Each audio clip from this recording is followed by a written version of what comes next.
Hi everyone, नमस्कार। स्वागत है आप सबका इस यूट्यूब चैनल पर जिसका नाम है सुधारती।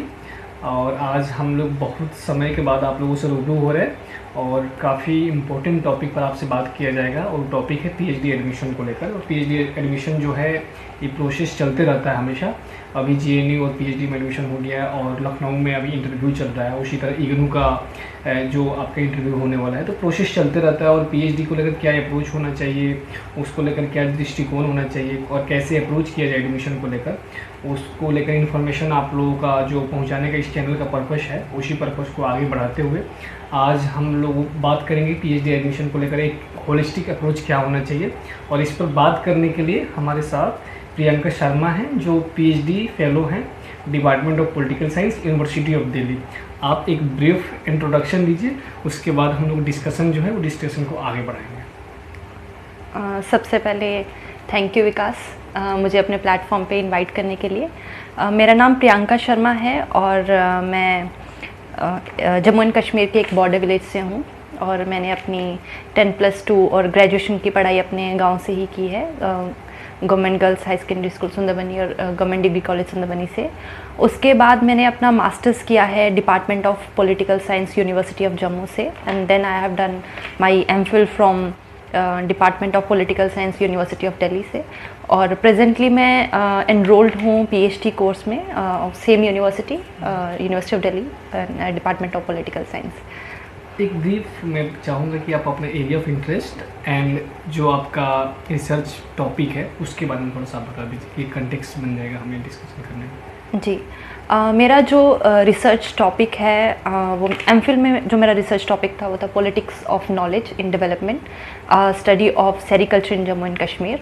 और पीएचडी में मैंने फर्दर उसी टॉपिक को for more in depth analysis के लिए उसी को एक्सपैंड बेसिकली करूँगी एंड सेम टॉपिक लिया है। सो प्रेजेंटली जो मेरा टाइटल है वो है silk industry of Jammu and Kashmir, a post development perspective. Okay, तो सबसे पहले हम लोग बात करते हैं कि जैसे अभी आपने बताया कि आपने जो ग्रेजुएशन और जो आपका मास्टर ग्रेजुएशन आपने गांव से किया और मास्टर्स जो है आपका पॉलिटिकल साइंस में यूनिवर्सिटी ऑफ जम्मू से हुआ है। जी, तो मैं चाहूँगा कि थोड़ा सा ब्रीफली आप बताइए कि जो गांव से खासकर जो स्टूडेंट आते हैं जी, वो पीएचडी को लेकर उनका क्या अप्रोच होना चाहिए, मास्टर्स के बाद क्या करना चाहिए, सीनियर से कैसे कांटेक्ट करना चाहिए, ब्रीफली उसको थोड़ा सा कवर कीजिए। उसके बाद जो इस साल आपका जो पीएचडी का अप्रोच था, जी, जो हम लोग के लिए सेकेंड पार्ट होगा कि उसमें रिसर्च प्रोजेक्ट हम लोग बात करेंगे, इंटरव्यू की बात करेंगे, उससे पहले आप एक ब्रीफली बता दीजिए कि जो स्टूडेंट जो गांव से आते हैं जिनको इन्फॉर्मेशन नहीं होता है या अप्रोच नहीं कर पाते हैं सीनियर से, तो उनका क्या अप्रोच होना चाहिए पीएचडी को लेकर। सो मेरा यहाँ आने का एक ऑब्जेक्टिव यही था। इनफैक्ट जो मैं ऑडियंस अपने दिमाग में मेरे है वो वही लोग हैं बेसिकली जिन लोगों के आसपास गाइडेंस नहीं है और बिल्कुल उन्हें कोई आइडिया नहीं है कि फर्दर हम किस तरीके से हायर एजुकेशन में जा सकते हैं और पॉसिबली हम क्या क्या चीज़ें कर सकते हैं। सो आई वॉज वन ऑफ दो students basically in graduation itself. मुझे सेकेंड ईयर में पता लगा कि अच्छा ठीक है मास्टर्स कुछ होता है। एंड देन जब मास्टर्स में एनरोल्ड हो गए और जम्मू यूनिवर्सिटी में थे तो वहाँ पे ऑटोमेटिकली पता चल गया कि अच्छा इस तरीके से एमफिल और पीएचडी होता है। तो सबसे पहले तो मैं ये कहूँगी कि आप मेरा लिमिटेशन ये था कि मुझे उस तरीके से इंटरनेट का यूज़ और उस तरीके से मैं चीज़ों को एक्सप्लोर नहीं कर पाई, ये एक लैक रहा। तो प्रेजेंटली आज अगर हमारे पास इंटरनेट है, फ़ोन है और हम सही तरीके से अगर उसका यूज़ कर रहे हैं यूट्यूब पे, there is plenty of information. जैसे आपका ही जो चैनल है, तो हमारे आसपास बहुत सारी गाइडेंस इस समय है। अगर हम उसे बेसिकली अगर हम उसे सही तरीके से फ़ोन को यूज़ करें तो हमारे पास बहुत सारी गाइडेंस आ जाएगी। तो मैं सबसे पहले तो स्टूडेंट्स को यही सजेस्ट करूँगी कि अगर आप फ्यूचर में किसी फील्ड में जाना चाह रहे हैं, XYZ वो कुछ भी है, तो आप उसी दिशा में वीडियोस देखिए, वेबसाइट सर्च कीजिए, जितना भी ऑनलाइन प्लेटफॉर्म्स पे आपकी इन्फॉर्मेशन अवेलेबल है उसे अच्छे से स्कैन कीजिए, एक चीज़। और उसके बाद अगर मैं बात करूं कि किस तरीके से मास्टर्स के बाद मैंने एमफिल के लिए जो अप्लाई किया, तो उस समय भी मैंने मोस्टली यूट्यूब एक प्लेटफॉर्म रहा जहाँ से मुझे ये नॉलेज मिली कि ठीक है हम इस तरीके से एमफिल में अप्लाई कर सकते हैं। तो एडमिशन की अगर बात करें तो यूनिवर्सिटी टू यूनिवर्सिटी टाइम भी वेरी करता है और एडमिशन का प्रोसेस भी वेरी करता है। तो मेरे समय पे मेरी लिमिटेशंस की वजह से मुझे पता नहीं था कि किस तरीके से हम दिल्ली यूनिवर्सिटी में बेसिकली हमारा सबसे पहले एक प्रीलिम टेस्ट हुआ था जिसमें ऑब्जेक्टिव टाइप पेपर था, और उसके बाद हमारा सब्जेक्टिव पेपर हुआ था जिसमें हमें प्रॉपर क्वेश्चंस के आंसर्स लिखने थे, एंड देन उसके बाद हमारा इंटरव्यू हुआ था। तो एमफिल और पीएचडी का दोनों का हुआ था, और एमफिल के लिए उस दौरान हमें प्रपोजल नहीं चाहिए था और पीएचडी के लिए प्रपोजल चाहिए था। अब ये चीज़ मुझे मालूम नहीं थी, तो इसलिए मैंने एमफिल के एडमिशन के लिए भी प्रपोजल बना लिया। लेकिन उसका फ़ायदा ये हुआ कि जैसे मास्टर्स के समय में बहुत मैं उस तरीके से सीनियर्स से बात नहीं करती थी, लेकिन प्रपोजल के लिए मैंने बहुत से सीनियर्स को कांटेक्ट किया, बहुत से लोगों से बात की। तो उसका बेनिफिट मुझे ये हुआ कि एक तो बहुत क्लैरिटी आ गई, और दूसरा उन लोगों से बात करने में मेरी कहीं ना कहीं इंटरव्यू की प्रैक्टिस हो गई। तो इंटरव्यू के समय मुझे उस तरीके से एक तरीके से जब कोई क्वेश्चन आता है तो उसे किस तरीके से प्रोसेस किया जाए और आंसर कैसे दे, तो वो प्रैक्टिस हो गया। उस इंटरेक्शन प्रोसेस से कहीं ना कहीं जो आपका रिसर्च आइडिया था उसको एक्सप्रेस करने में कहीं ना कहीं आपको कॉन्फिडेंस एग्जैक्टली मुझे उस दौरान एक चीज़ लगी, और जो मैं अभी सजेस्ट करूँगी जितने भी व्यूअर्स देख रहे हैं उनको, कि आप हमेशा अपने आसपास के लोगों से डिबेट डिस्कशन करते रहिए। अगर आपको स्पेशली जो गांव के बच्चे हैं, अगर आपके आसपास कोई आपकी फैमिली में नहीं पढ़ा लिखा है या फिर उस तरीके से हायर एजुकेशन में नहीं है, तो आप अपने कॉलेज में अपने सीनियर से बात कीजिए। आप ऑनलाइन प्लेटफॉर्म पे सही तरीके का यूज़ करके जिस दिशा में जाना चाहते हैं उस दिशा में जो ऑलरेडी लोग हैं जिन्होंने उसमें कुछ मुकाम हासिल किया है, आप उन लोगों को कॉन्टैक्ट कीजिए। और सबसे बड़ा प्लस है, आप यूट्यूब पे बहुत कंटेंट है, और फ्री ऑफ कॉस्ट। हाँ, जैसे माने अगर आपको यूपीएससी करना है तो आप यूपीएससी के बहुत सारे इंटरव्यूज़ आपको मिल जाएंगे ऑफिसर्स के। अगर आप पीएचडी करना चाहते हैं या और किसी फील्ड में जाना चाहते हैं तो आपको अकॉर्डिंगली सब कंटेंट अवेलेबल होगा। तो आप वो सब देखिए, उससे आपको एक तरीके से इन्फॉर्मेशन मिलेगा कि कैसे चीज़ें करें। ठीक है, अब हम सबसे ज़्यादा इम्पोर्टेंट एस्पेक्ट पर आते हैं जो पीएचडी एडमिशन का होता है, और जो सबसे ज़्यादा कन्फ्यूजिंग होता है और सबसे ज़्यादा परेशान करता है जो मास्टर्स के स्टूडेंट होते हैं और मास्टर्स में ही सोचना चालू करते हैं कि मुझे पीएचडी में जाना है। तो उनको एक क्वेश्चन जो है सबसे ज़्यादा परेशान करता है कि how to identify research topic को कैसे आइडेंटिफाई किया जाए, उसको फाइंड आउट कैसे किया जाए, उस पर आपका टेक क्या है, उसको लेकर क्या अप्रोच होना चाहिए? मेरे हिसाब से अगर आपको मास्टर्स के बाद ये क्लैरिटी है कि ठीक है मुझे रिसर्च में जाना है, तो सबसे पहले कि आपको अगर आपको माने जैसे मैंने सोच लिया कि मुझे रिसर्च करना है, अभी हम अगर एमफिल स्क्रैप हो चुका है तो हम उसकी बात नहीं करेंगे, तो हम अगर सीधा पीएचडी का सोच रहे हैं, ठीक है, बिल्कुल। तो पीएचडी खुद में मिनिमम 3 इयर्स है, मैक्सिमम 5-6 इयर्स, फाइन। तो एक टाइम तक आप उसमें स्टे करेंगे। आप ऐसा नहीं है कि सेमेस्टर में पढ़ा और एग्ज़ाम दिया और हो गया। आप उसमें रहेंगे, आप अपने टॉपिक के इर्द गिर्द पढ़ते रहेंगे, आप अपने टॉपिक पे फील्ड पे जाएंगे और फिर आप एक थीसिस लेके आएंगे, ठीक है। तो आपका एक कॉन्ट्रीब्यूशन होगा। तो सबसे पहली चीज़ जो दिमाग में रखने की है वो ये है कि आपको क्लियर होना चाहिए कि why you basically want to do this, right. और वहाँ पे आ जाता है कि आपके दिमाग में रिसर्च क्वेश्चन क्या है। अब वो रिसर्च क्वेश्चन या वो फील्ड कैसे आइडेंटिफाई हो, पहला अगर आपका इंटरेस्ट एरिया आपने मास्टर्स में जो पढ़ा है ब्रॉडली, आपको आईआर में इंटरेस्ट है या स्टेट पॉलिटिक्स में इंटरेस्ट है या आपको थ्योरी में इंटरेस्ट है, आपको जिस भी पॉलिटिकल इकोनॉमी या जिस भी फील्ड में इंटरेस्ट है आप उस पर पढ़ें। एक तरीका ये हो सकता है कि आप पढ़ें और आपको और फर्दर जिसमें इंटरेस्ट आता जाए तो आपको क्लैरिटी आती जाएगी, ठीक है ये मेरा इंटरेस्ट एरिया है। सबसे पहले तो आप एरिया ऑफ इंटरेस्ट डिसाइड कीजिए, बिल्कुल आपका एरिया ऑफ इंटरेस्ट किससे मैच करता है। अगर वो आईआर का है या वेस्टर्न पॉलिटिकल थॉट हो सकता है, किसी के लिए इंडियन पॉलिटिकल थॉट हो सकता है, और उस एरिया के फाइंड आउट करने के बाद आपका एरिया मैच हो जा रहा है, उस पर आप रीडिंग या जो भी फंडामेंटल बुक्स है उससे रिलेटेड बुक्स पढ़िए, जर्नल्स में आर्टिकल्स अगर उससे रिलेटेड। बिल्कुल, इसीलिए मैं ये चीज़ फिर से बोल रही हूँ कि रिसर्च में आप कुछ समय के लिए स्टे करते हैं। ऐसा नहीं है कि हाँ हमने सोचा और हमने कर दिया और 2 साल में हमारे पास डिग्री है, ऐसा नहीं है। आप थोड़ा देर उसमें रहेंगे और बिल्कुल आप ही अकेले होंगे जो उस क्वेश्चन पे रिसर्च कर रहे होंगे, ठीक है। तो अगर हमें शुरू में ही ये क्लैरिटी नहीं है कि एग्जैक्टली मैं किस दिशा में जा रहा हूँ और मैं क्यों जा रहा हूँ, आपके पास वो मोटिवेशन का वो फैक्टर नहीं है, तो आप बहुत बहुत लोनली एग्जॉस्ट फील करेंगे, ठीक है। वही अगर आपको इंटरेस्ट होगा आपका टॉपिक आपके पसंद का होगा, आपको पता होगा कि ये क्वेश्चन का आंसर मुझे फाइंड आउट करना है, तो रादर देन एग्जॉस्टिंग यू, वो क्वेश्चन आपको और एनर्जी देता जाएगा। जितना आप उसमें पढ़ेंगे आपको और एनर्जी आती जाएगी, ठीक है मैं इस पर और पढ़ना चाहता हूँ, और करना चाहता हूँ, और इसे समझना चाहता हूँ, उस तरीके से। तो मुझे ऐसा लगता है कि सबसे पहले तो अगर आप मास्टर्स में आप थोड़ा सा एक तो RM का पढ़ लीजिए कि रिसर्च है क्या, कैसे हम करते हैं, या आपको एडमिशन में, एंट्रेंसेस में, इंटरव्यूज़ में, हर चीज़ में बेनिफिट देगा। और सबसे बड़ी बात, ये आपको दिमाग में क्लैरिटी लाने में मदद करेगा कि अच्छा ये फील्ड है एग्जैक्टली, इसलिए मैं इसमें जाना चाहता हूँ।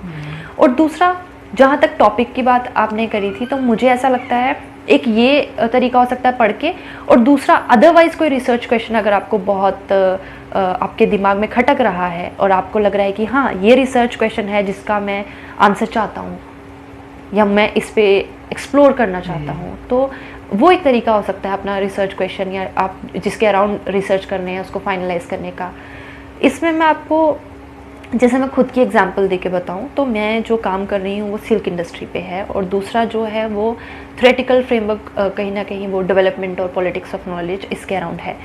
अब मुझे क्या था कि मैं गांव में देखती थी कि हमारे अराउंड बहुत से लोगों को बहुत सी चीज़ें और प्रैक्टिसेस वो फॉलो करते हैं जिनके पीछे लॉजिक है, लेकिन वहीं अगर मैं देखती थी ऑफिशियल प्लेटफॉर्म पे या कहीं पे उनकी नॉलेज को उस तरीके से वैलिडिटी नहीं मिलती थी। तो ये क्वेश्चन, हाँ, ये मुझे बहुत ऐसे होता था कि वाई सो, अगर यही लोगों ने डिग्री करके रखी होती है, इसी चीज़ में एक्सपर्ट होते तो इनकी बात सब सुनते, बट अदरवाइज ये general day to day life में ये चीज़ें कर रहे हैं जिसका लॉजिक भी समझ में आ रहा है, दिख रहा है, वो एक तरीके से मैनिफेस्ट हो रहा है, फिर भी उनकी उस चीज़ को वैलिडिटी नहीं दिया जा रहा है। तो ये क्वेश्चन हमेशा से मुझे वंडर करता था, और जब मैं DU में आई और मैंने कोर्स वर्क लिया तो वहाँ पर मैंने एग्जैक्टली पॉलिटिक्स ऑफ नॉलेज पढ़ा, जहाँ पे मैंने ये देखा कि अच्छा there is this hierarchy, unequal power distribution, जहाँ पे कुछ नॉलेज सिस्टम्स को एपिस्टेमोलॉजिकल सुपीरियरिटी मिल रही है और बाकियों को नहीं मिल रही है। तो वो मैच कर गया और वो क्लिक कर गया। और देन सिल्क इंडस्ट्री मेरे खुद की फैमिली में सिल्क होती थी, और मैंने आसपास, माने मेरे गांव में ही 100 से 150 ऐसे घर होंगे जो जिनका सोर्स ऑफ लाइवलीहुड है ये। मैंने खुद, बिल्कुल, मैंने खुद लोगों को देखा कि how important it is for them, तो मैंने ये एम्पिरिकल लेवल पे ले लिया कि मुझे ये करना है। तो इस तरीके से अगर कोई रिसर्च क्वेश्चन है जो आपके अराउंड कोई ऐसी चीज़ है जिससे आप जुड़ाव महसूस कर रहे हैं, जिससे आपको लग रहा है कि अच्छा ये एक मोटिवेशनल फैक्टर है इस चीज़ के पीछे और मैं इस चीज़ पे काम करना चाहता हूँ, तो ये भी एक तरीका हो सकता है। आप मुझे करेक्ट कीजिएगा, 2 चीज़ मुझे इससे निकल कर आ रहा है। फर्स्ट कि रिसर्च अगर आप करना चाह रहे हैं मास्टर्स के बाद, तो कोई ज़रूरी नहीं है कि आप किताब पढ़िएगा तभी आपको सेंट्रल क्वेश्चन स्ट्राइक करेगा, आपको रिसर्च प्रॉब्लम दिखेगा।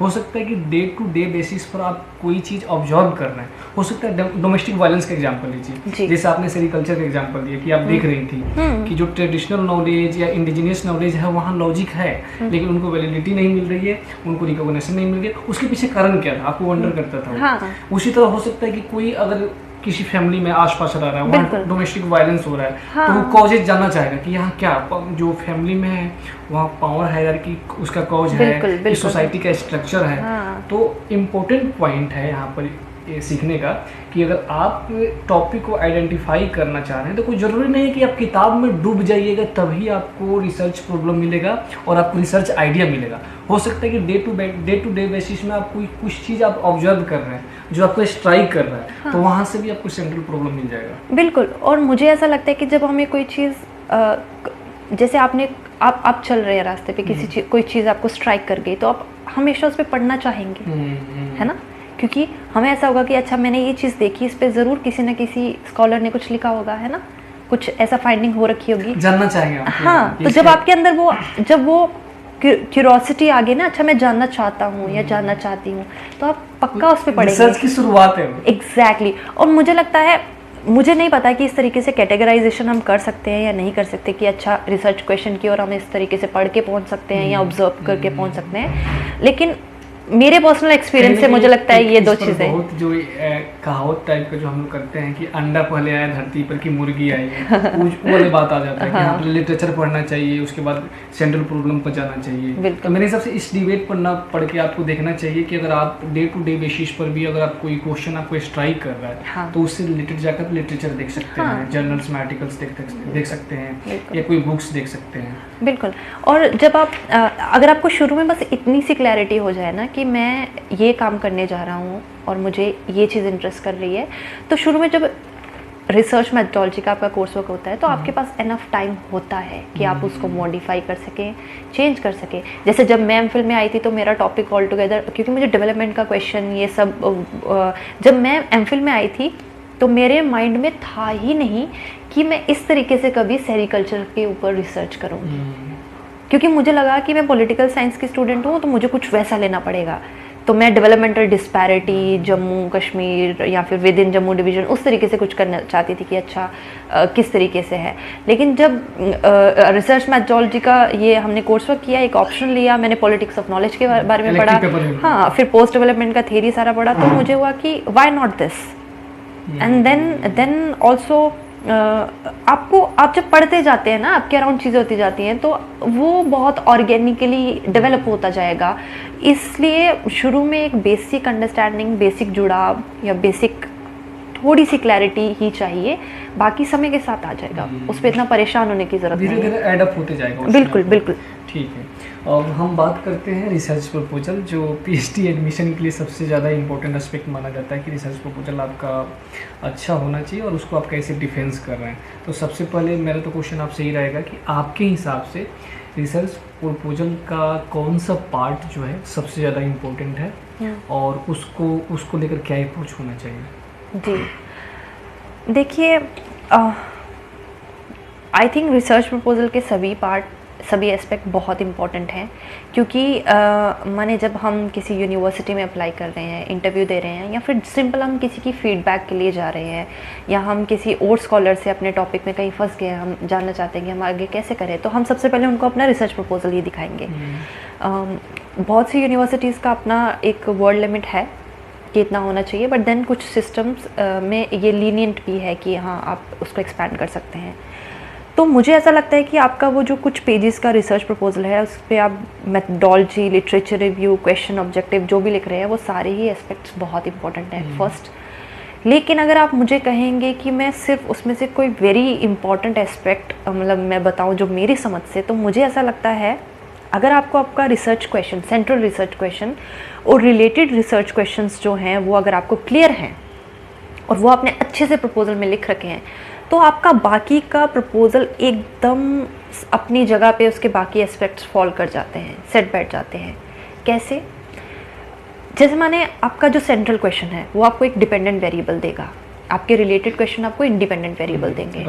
अब आपके जो इंडिपेंडेंट वेरिएबल्स हैं वो ऐसे होने चाहिए कि वो आपको डिपेंडेंट वेरिएबल की ओर लेके जाए। आपके रिलेटेड क्वेश्चन इस तरीके से होने चाहिए कि जब आप उनका आंसर फाइंड आउट करें तो आपको फर्दर आपके सेंट्रल क्वेश्चन की ओर लेके जाए।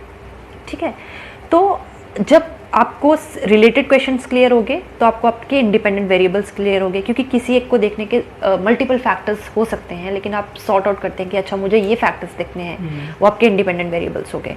तो आप उन इंडिपेंडेंट वेरिएबल्स को जब आपने क्लियर कर लिया, रिलेटेड क्वेश्चंस हो गए, तो आपके दिमाग में आपके रिसर्च ऑब्जेक्टिव्स क्लियर हो गए, मेन रिसर्च ऑब्जेक्टिव के साथ आपके बाकी।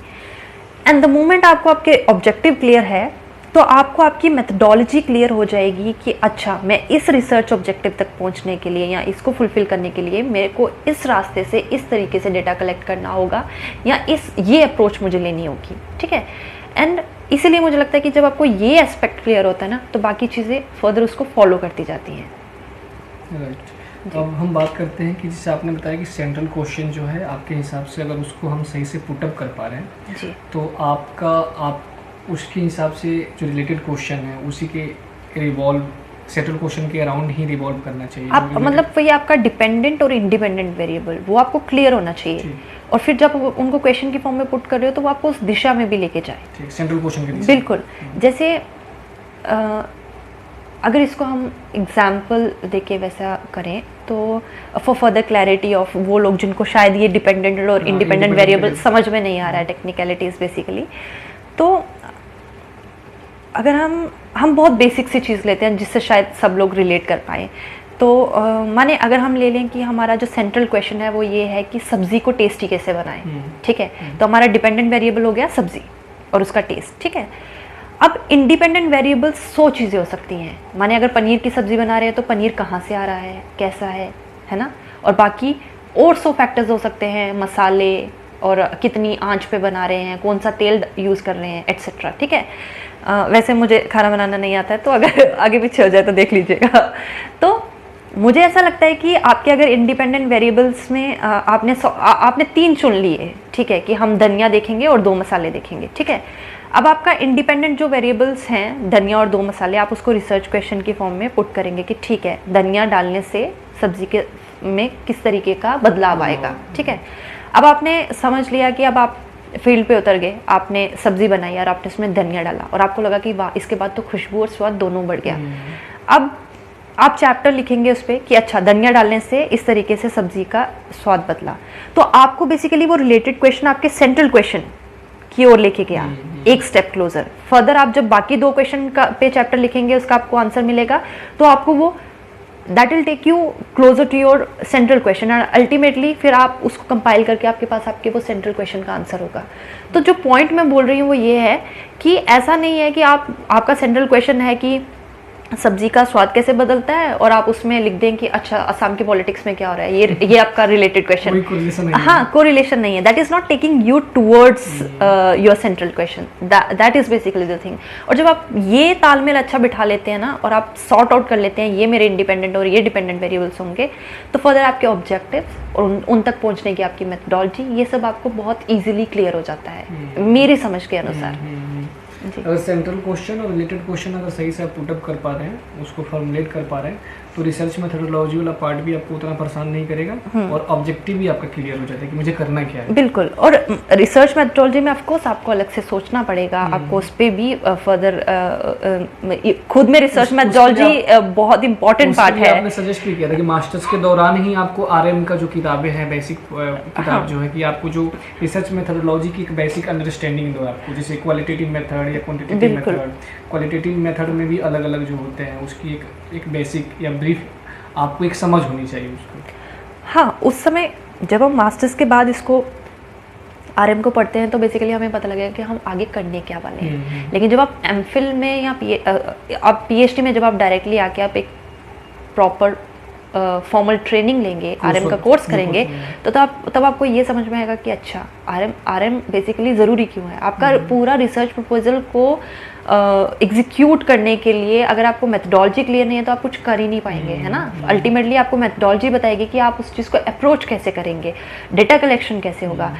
यहाँ पे यह है कि अगर आपको ऑब्जेक्टिव पता है कि अच्छा, मुझे किसी चीज़ का मार्केट का एस्पेक्ट समझना है या स्टेट पॉलिसी का एस्पेक्ट समझना है, तो आपको क्लियर हो जाएगा कि अच्छा, मार्केट में मैं ऑब्जर्वेशन से भी डेटा कलेक्ट कर सकता हूँ, मैं इंटरव्यू से भी कलेक्ट कर सकता हूँ। ठीक है, बट अगर आपको ऑब्जेक्टिव क्लियर नहीं होगा तो आप कैसे फाइंड आउट करेंगे कि मैं उस ऑब्जेक्टिव के फाइनल तक पहुँचूँ कैसे, है ना।